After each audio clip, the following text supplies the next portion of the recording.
Welcome, friend. I'm TK, your tour guide to the past, and you are listening to For the Love of History, the podcast where we talk about world history, women's history, and weird history. Welcome to this week's episode. How are you feeling today? Have you been drinking water? Have you been taking care of yourself? Have you done something to make yourself feel a little human? Like a little stretchy stretch, maybe? I hope you have. I have fallen off the hydration wagon a little bit, and I also have been not keeping a great sleeping schedule, but we're back on the sleeping schedule wagon. We are hydrating ourselves. It's okay. We get back on that train, and we acknowledge the fact that even the high priestess of hydration, as I have just titled myself, can sometimes slack, and that's fine. It's fine. But you know what's not fine? Do you know what is objectively not okay? We only have 3 more seasons. No, we only have 3 more episodes in this season. And then it's the season break. What are we gonna do? Personally, for me, I'm just gonna cry every day until I see you in season 9. But what we really can do is just enjoy every moment of these last few episodes of season 8 before we go on a break. So let's enjoy the episode and bring out Spicy TK for yet another rage-inducing episode, but with a splash of justice. But before we get into our topic today, we have one very important piece of housekeeping, okay? The first and most important and only order of business for housekeeping today is to give a little shout out to a member of the History BFF Club, the dear sweet Avalon, who is a mini delicious donut. Hi Avalon, how are you? Thank you for listening and thank you for being here. I just wanted to let you know that I too had a lot of problems asking questions in school. Sometimes people would say some really not nice things to me and I would just feel so dumb for asking these quote unquote dumb questions. It took me a long time to be okay with asking questions again and being curious again and letting myself say the weird thing or ask the question that other people thought was not smart. But eventually it did get easier. It's still a little bit tough right now, but I always remind myself that there's probably somebody else out there in my classroom, online, in the group that I'm with, that probably wants to know the same thing that I do. And I also realized that asking questions is one of the best ways to understand something. So when you're asking a question, it just means that your brain is getting smarter and smarter. So next time you're in class and you have a question, raise that curious little hand and ask away, dear one. The first few times will definitely be hard, but I promise you it will get easier and easier and more fun to ask questions. I promise that your brain and your classmates will thank you.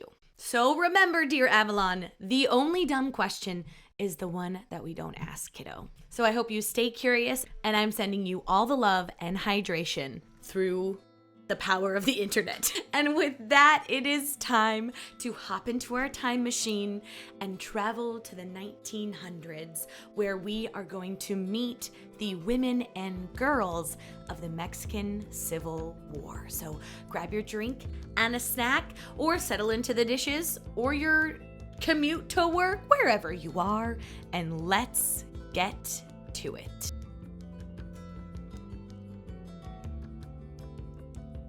I will not lie, dear one. I had almost zero knowledge of the Civil War / revolution in Mexico. Nothing past like my AP World History class taught to me almost 15 years ago. And in the several pages long chapter in my textbook that covered the Mexican Civil War, not a one mentioned the women of this war, the Soldaderas. So imagine my surprise when I was browsing through the bookmark articles in one of my 20 constantly open tabs on Google Chrome and came across the History Channel article about a group of women that basically single-handedly supported this decades-long war. Sometimes when I'm deep in a hyperlink hole, I will come across a side quest topic and just bookmark it for future TK to look at, and past TK really did me a solid when it comes to this topic, so we thank her for it. What I found in this hyperlink side quest was equal parts awe-inspiring and rage-inducing, as unfortunately many historical events are, but I really think that this is an important topic that deals with both misogyny and taking back power in a seemingly helpless situation. At times, this topic can get a little confusing due to the fact that there were soldadera women on both sides of the Civil War, and las soldaderas played vastly different roles and held very different positions, but no worries. As always, you don't need to be an expert in this topic to fully enjoy and understand this episode, because we're going to go through it together and we're going to do some learning. So let's get started with what the heck the Civil War in Mexico was all about. So it was both a civil war and a revolution. So depending on the source, it can be referred to by either name.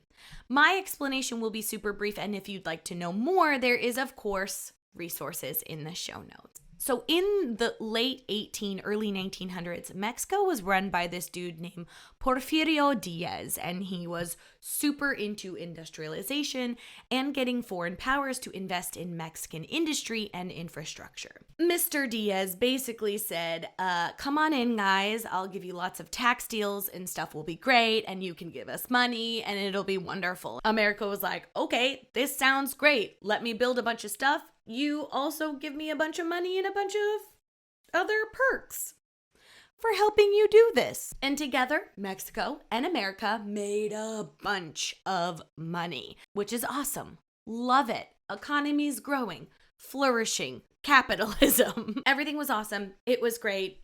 People were making lots of money. So why would a revolution start? What's the problem? Well, there was a problem with wealth distribution.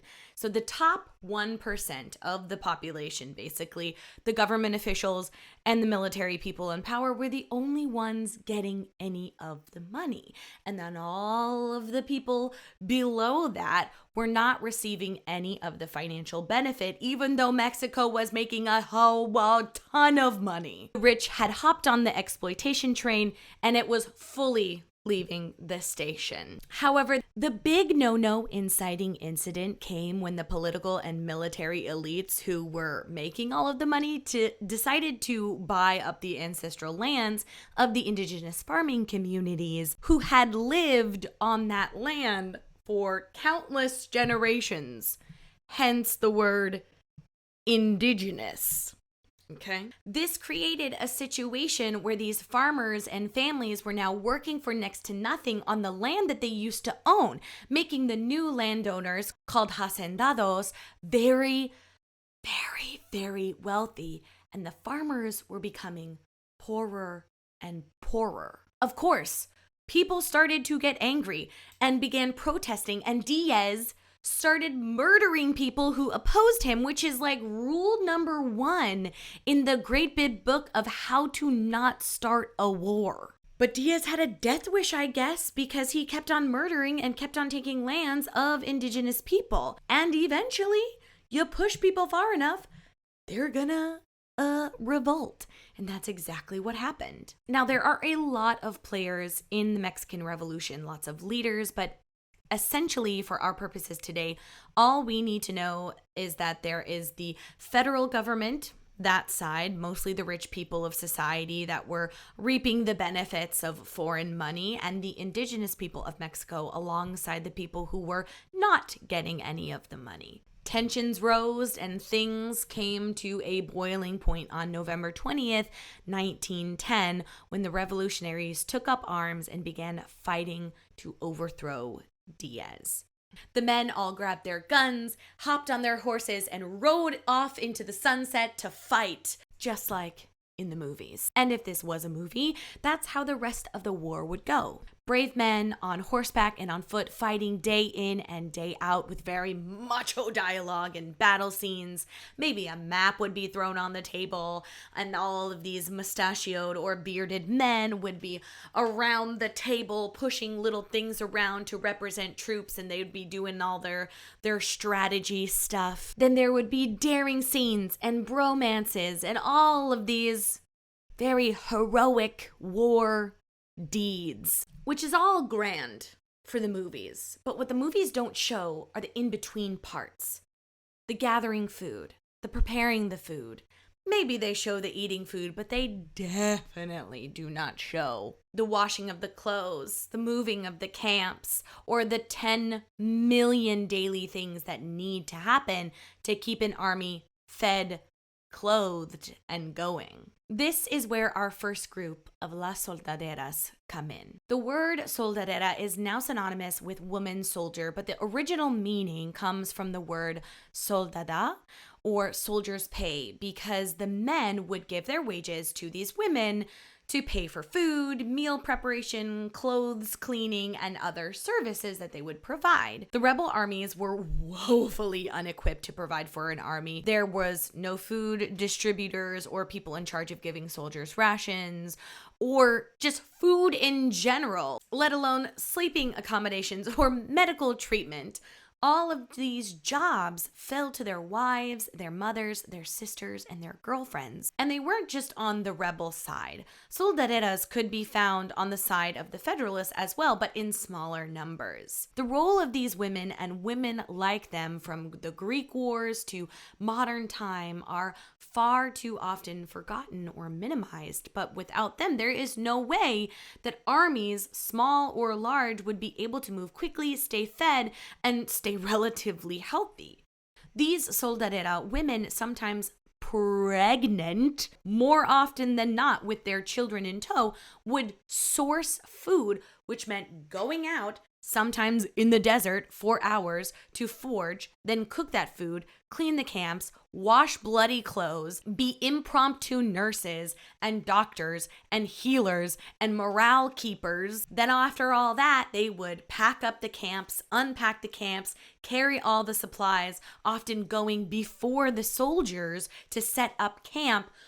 And I'd like to remind you that they were doing this sometimes while pregnant, more often than not, with children in tow, which is mind-blowing to me. And I know some garbage humans would say something like, well, isn't that what they were doing at home, just cooking and cleaning? It's not a big deal. And to them, I would say, I appreciate your question, but not the attitude nor the spirit with which the question was asked. And then I would tell them how during this time, women were not considered citizens in Mexico. They were exclusively property, and that was all women. Afro-Mexicans, indigenous Mexicans, and even the elites were not considered citizens. So the life of a soldadera provided an opportunity for them to not only make their own money and on the side of the revolutionaries fight for a chance to change their circumstances, it was also a break from the norm, a break from tradition, and a small slice of autonomy. They were able, often for the first time, to control their life and control what they did and control their actions. There was no way these women could fight politically because they weren't allowed. This is where many people, myself included, forget that these small acts of defiance build and build like dandelions popping out through the concrete. A choice here, an action there. They all build up, and eventually, when a big rebellious action happens, the concrete just splits open.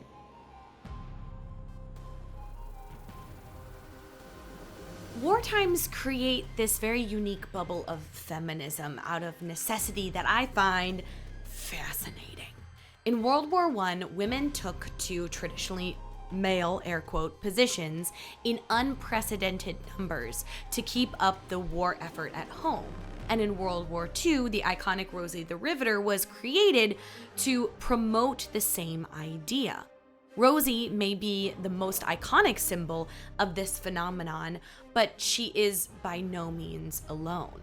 Countless wars all over the world have required this type of action, this breaking the gender norms. And women in many capacities have answered the call, like our soldaderas supporting the soldiers and the soldaderas fighting alongside the men and often commanding them. It is impossible to know how many women took to the battlefield during the Mexican Revolution for a few reasons. First, they would often dress as men for practical and safety reasons, some even changing their names. And secondly, their stories were purposefully minimized and covered up. But let's have the good news before we have the bad, shall we? Soldadera fighters joined for many reasons, just like the Soldadera supporters, which is not an official term. I just made it up to help me stay organized in my brain. We got the supporter Soldaderas and we got the fighter Soldaderas, just so you know. On both sides of the fight, some women pulled a Mulan and went in place of their brothers or their fathers or their sons.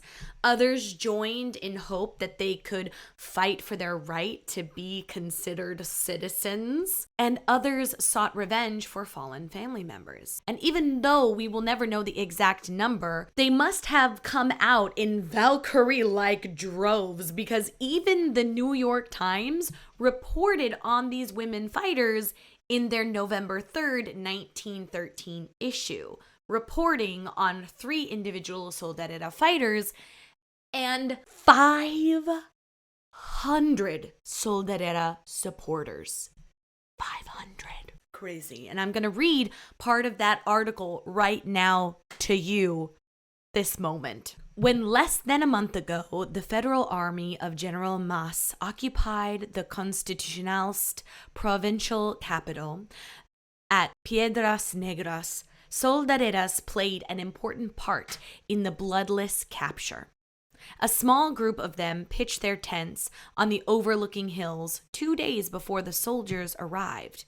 When the army came, fully 500 of these soldier women accompanied the troops, most of them guarding the wagon trains, which their skills as foragers had supplied. After the city was occupied, the women spread food for their entire army in the plaza. The Soldaderas are expert with both knife and rifle. A small group of 500? What?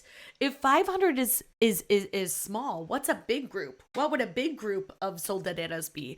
This is amazing. The rest of the article goes on to describe a wife who rode through enemy troops to fight alongside her husband, and a mother who sneaky snuck her way into a federal jail by herself, killing 2 guards, and then broke her son out of jail once again by herself. And I heard being a mom gives you superpowers, but I had no idea to the extent that it gave you superpowers. And after this episode, I'm going to call my mom and ask her if she would break me out of federal jail. And if she doesn't, I will be very sad. But I digress. While this is really super freaking cool, I'm so frustrated I can't even speak. It frustrated me beyond belief that we don't know the names of these women. We only know a handful of the names of these soldadera. And there are reasons for this, which we will talk about later. Trust me. But first, let us learn about the soldadera baddies we do know by name. Our first battlefield baddie is Angela Jimenez, who went by the masculine version of her name, Angel, while fighting. She disguised herself as a man when she first decided to fight alongside her father, and after federal troops raided their village, she became an explosives expert, which is really stinking cool, and really created a reputation as a fearless fighter. Eventually, she revealed her identity after solidifying her position as a really badass warrior, and she came out in the most hilarious way by telling everybody that if they try any funny business, if they even think about seducing her, she will shoot them. She was not having any of it, because Angela was not here for romance. She was here for righteous vengeance. For years, she fought the federal troops with her identity as a woman on full display, making sure everybody knew that she was fighting for her freedom and the liberation of Mexican women. Our next soldadera is Petra Herrera, who also pulled a Mulan and dressed as a man until her reputation as a certified baddie was established. While she was dressed as a man, she went by the name Pedro and absolutely smashed it. She killed it. She was so cool. She climbed the ranks. While she was dressed as a man, she went by the name Pedro, doing the same thing as Angela, rising in the ranks, establishing her position so people would take her seriously, which makes me sad. You shouldn't have to hide who you are to get respect. Hate that. But happy for her that she eventually became so powerful, so badass, had such an amazing reputation that she just started growing out her hair. And then she started wearing feminine clothes and was just like, yeah, P.S. by the way, I am a woman. And people got upset. Her coming out as a woman was not very well received among the higher ranking individuals. Namely, this one guy who was in charge of a group of revolutionaries who was like trying to be the next president. And I will not say his name because he is a garbage human and they do not deserve recognition. So we'll just call him Captain Garbage Human, okay? Captain Garbage Human was very upset because during a very pivotal siege in this war, Petra, who was now fully out as a woman, was in charge of the scene, and many say that she played the most pivotal role in making this siege successful. And he was pissed and did not want to give her credit because he was a gross woman hater. And without skipping a beat, Petra was like, all right, don't give me credit. I'm out of here. Deuces. I'm going to make my own all women's troop and be in charge of that and go somewhere else where I'm wanted. And that's exactly what she did. She gathered a bunch of women together, made some fighting soldaderas, and went to another revolutionary leader. They were on the same side, but she just went to a different leader and was like, hey, this guy sucks. Can I fight with you? And this guy was like, yeah, of course. You're super badass. Why wouldn't I want you on my team? And that is exactly what she did. Both of these women started out the war pretending to be men for safety and to avoid misogyny. But there was another soldadera that used this revolution as an avenue for transition. Amelo Robles Aviela was assigned female at birth and presented as a woman until the revolution started. Even before they began fighting, Amelo grew up riding horses and slinging guns, so they were quick to rise in the ranks and even became a colonel in the Legionary Cavalry. And for the non-military delicious donuts out there, including myself, a colonel means that they were like super high ranking and in charge of a lot of people, but they were like not the top. I think there's like 2 other ranks that are above them. I don't remember, but they were in charge of a lot of people and they were very important. So Amelo became a colonel and it was great. They had a good time. They got lots of awards. They did a lot of great things. And even after the war, he lived out the rest of his life as a man, making him one of the first recognized trans men in Mexican history, which is super cool. We love that for Amelo. He was an absolute trailblazer. All 3 of these soldaderas were trailblazers, and without them, in the Mexican Revolution, there is no way either side would have been able to sustain such a long war if it were not for them. And even though we don't have the names of other soldadera, there are countless soldadera colonels that were in the Revolutionary Army. They were in charge of other soldiers, not just women, but men and women. So why do these women not have a giant freaking monument built to honor them in the center of Mexico? Why are they not in the textbooks? Why have they not covered in history class? Why has their story been neglected?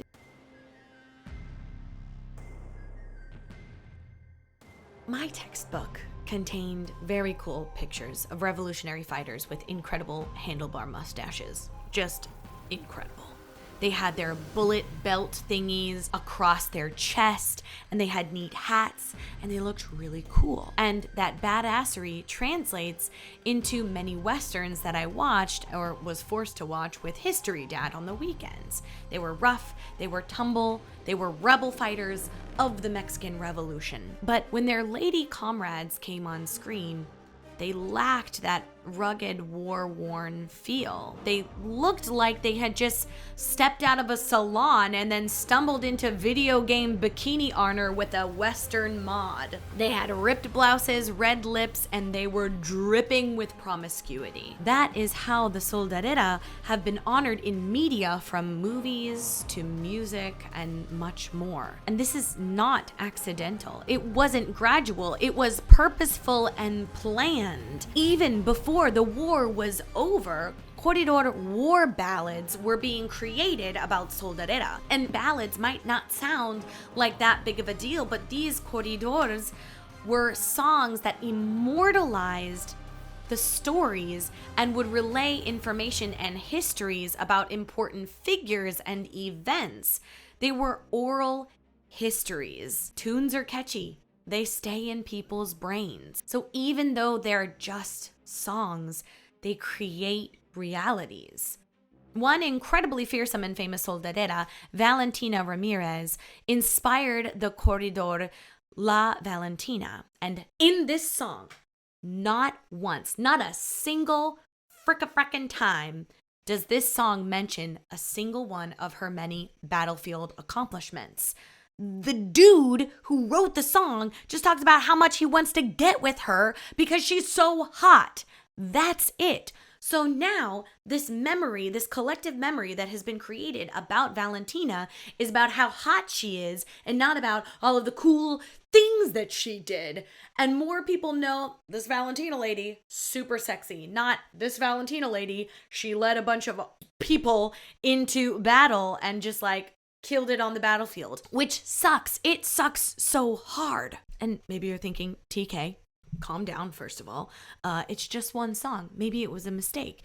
Maybe, he didn't mean to objectify and sexualize her. Maybe it was an accident. He just really liked this lady and he didn't do it on purpose. And you're right. I do need to take it down a notch or two. And I wish I could tell you that that's true, that it was just a little silly mistake. Little accident. However, it was not. It was a conscious decision and a joint effort by the government, because the government did not want to acknowledge women's participation in the revolution for the dumbest reasons. Like, I'm talking, I feel less smart now knowing the reason why they wanted to diminish and hide the story of the Soldaderas. That's how dumb this is. And the two reasons they decided to do this was money and fragile masculinity. First of all, in terms of money, the government didn't want to pay women veterans of the war, so they reinforced the idea that women only did domestic things, which, as you and I very well know, are very important. It's not just domestic things, it's domestic things. Doing domestic things are how we have gone from, living in caves to living in a society. Okay? Domesticity is important, but I will digress. All right? I'm getting upset. So they did this. They minimized their job in order for them to not have to pay the same wages or any wages at all that they were paying their male counterparts. That lady, Valentina Ramirez, who had the whole song written about her, received much less money than the dudes that fought for her, that she was in charge of, and she lived in poverty for the rest of her life. And this was not a one-off situation. Many other soldaderas had the same thing happen, all because the government did not want to pay them their fair share. And in addition to being absolute cheapskates, the government and many military leaders were also shooketh down to their little boots about how badass these ladies had been, and their masculinity apparently wet itself and ran away. And in order to get it back, they twisted the narrative, and through media, especially movies and music, like I said before, they turned these fearsome soldadera into hypersexual but easily manipulated trollops. Men were able to keep their masculinity and dominance. The image was solidified and the fearsome warriors were gone. But it would get much worse before it got better. Soldadera were hypersexualized and objectified, and this image made its way to Hollywood and took on a whole new icky, gross, yucky, I hate it life. Hollywood created a stereotype of not only Mexican women, but also Mexican men, the country, and society as a whole. Once again, the women were strong, but only in direct proportion to their sexiness. If you were not smoking hot, you were nothing. And at first, these sexy ladies would be aggressive and tough against the uncultured and uncivilized men in their bleak one-horse town with a brothel next to a church and only one sheriff in the whole area. But as soon as a white dude hero came to town, she would be like putty in his hands, and the men would be put in their place. This was the standard movie pattern for years, and these stereotypes continue to color many people's perspectives, which is so incredibly damaging. However, the story doesn't end in tragedy, dear one. Nay, nay. The Soldaderas may have lived in the promiscuous shadows for years, but in 1970, something incredible happened. In 1970, during the Chicanx movement, an all-female Mexican-American civil rights group named themselves after these incredible women. And they owned the seductive nature of the soldadera. They didn't push it aside. They weren't like, we reject the sexiness. Nay, nay, they embraced it, saying, we can be both. We can be super sexy and also kick your ass. Like, these two things are not mutually exclusive. And also, just because we're absolute smoke shows does not mean that you can invalidate our personhood and objectify us. Our sexiness is our own, and it has nothing to do with you, which I love because, yeah, looks and human rights are not mutually exclusive. The hotter you look, the more valid you are not. This is not, that is, these two things do not go together. And I feel like I shouldn't have to say this, but here we are. You are not more or less moral because of your looks. You are not more or less smart because of the way you look. You are not more or less in control of your own body because of the way you look. You have ownership of the way you look and the way you conduct yourself. And you always deserve respect, no matter what. And from this pivotal moment in 1970, Mexican and Mexican-American women have been reclaiming their history by writing books, creating art, movies, music, and so much more. And if I've said it once, I've said it a million times. This is why diverse perspectives in history, in education, in art, in literally everything we do are so important. And because of these women's effort, the legacy of the Soldadera live on in its original glory and badassery.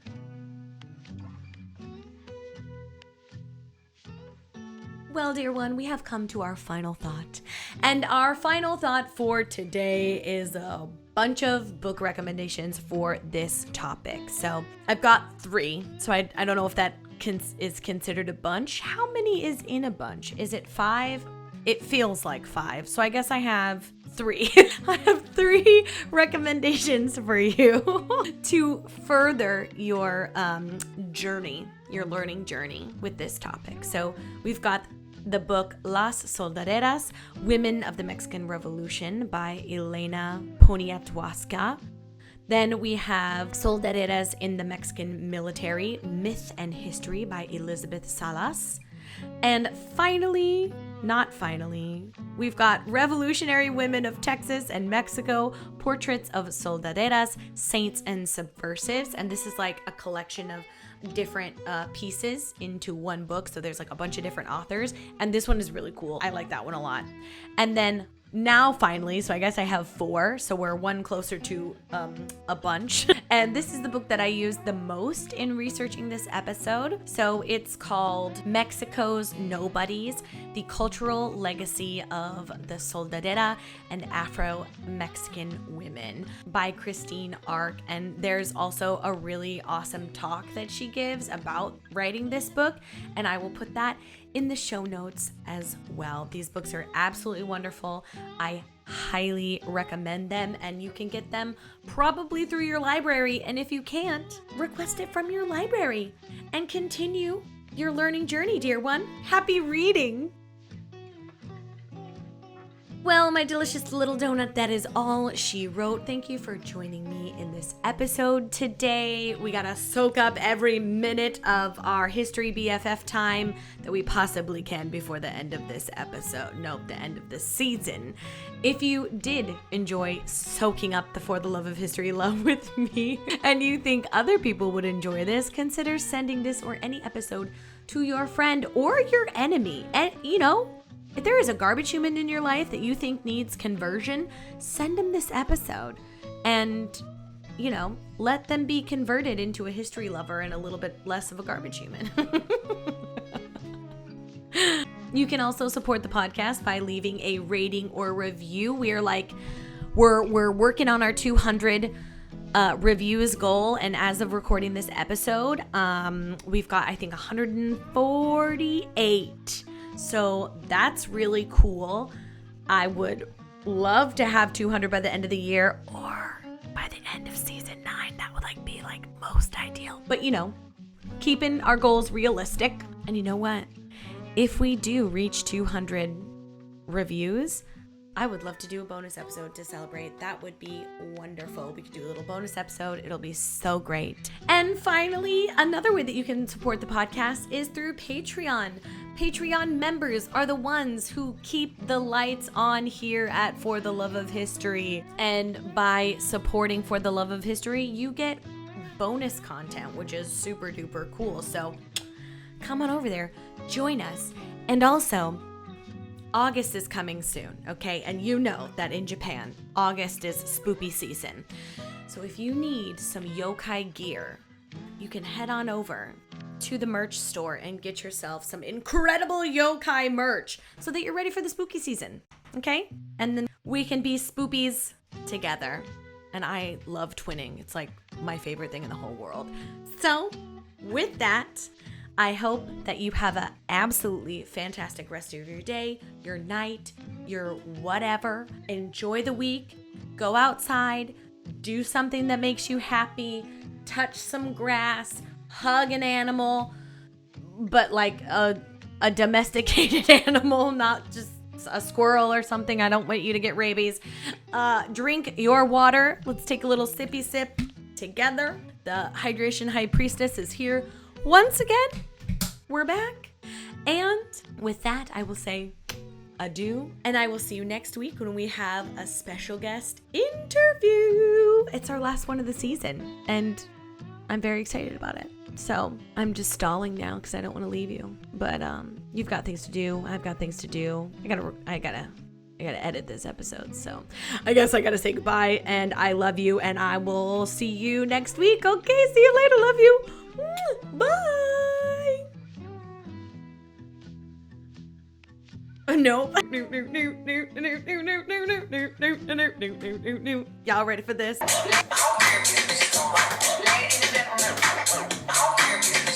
No. Just the other day, I heard a host say, matter of fact, what could a host say? Thank you, Megan the Stallion.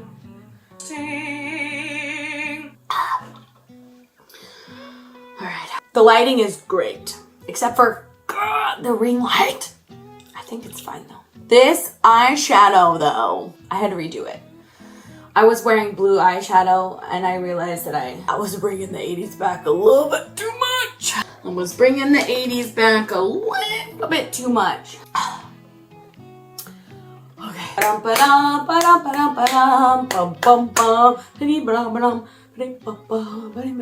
Emotional support water bottle. It's my emotional support water bottle. Soldadera, soldadera, soldadera, soldadera, soldadera, soldadera, soldadera, la soldadera, la soldadera.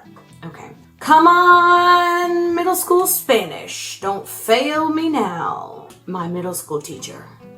But, oh, senor. Oh, what was his name? My Spanish teacher in high school. He pretended to be a raindrop once in order to teach us the tenses, like in Spanish. Senor Schaefer? Maybe. I don't remember, but that man was absolutely wild. I hope that he is doing great because he was a hilarious teacher. I didn't learn anything. Other than like, puedo ir al baño. ¿Dónde está el biblioteca? Also. But you know what? I'm bilingual in English and Japanese, so I don't feel that I just don't remember any Spanish. Just no Spanish entered my brain. Okay, enough. Why are we talking about this? I feel really cute. I can do it. I can do it. It's not that big of a deal. Okay. Ready, spaghetti. Ready, spaghetti. Ready, spaghetti. Okay, where's my script? La la la la la la la la la la la la. Goodbye, farewell, auf Wiedersehen, good night.